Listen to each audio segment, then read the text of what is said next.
নমস্কার। রবীন্দ্র জয়ন্তীর এই দিনে কবিকে প্রণাম জানিয়ে আমার নিবেদন নৌকা যাত্রা। লিখেছেন রবীন্দ্রনাথ ঠাকুর, কণ্ঠে আমি বিশাখা সাধুখা।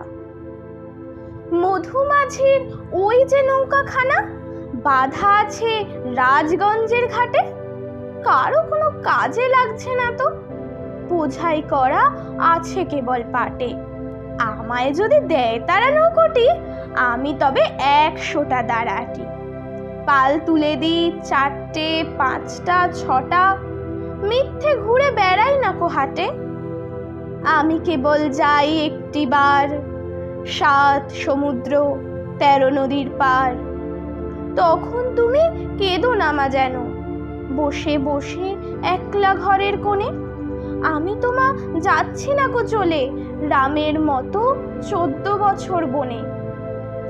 আমি যাব রাজপুত্র হয়ে, নৌকো ভরা সোনা মানিক বয়ে।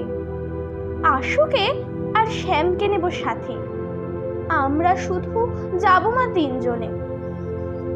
আমি কেবল যাব একটিবার 7 সমুদ্র 13 নদীর পার। ভোরের বেলা দেব নৌকো ছেড়ে, দেখতে দেখতে কোথায় যাব ভেসে। দুপুর বেলা তুমি পুকুর ঘাটে, আমরা তখন নতুন রাজার দেশে। পেরিয়ে যাব 3 পূর্ণির ঘাট, পেরিয়ে যাব তেপান্তরের মাঠ। ফিরে আসতে সন্ধে হয়ে যাবে, গল্প বলবো তোমার কোলে এসে। আমি কেবল যাব একটিবার 7 সমুদ্র 13 নদীর পার, 7 সমুদ্র 13 নদীর পার। নমস্কার।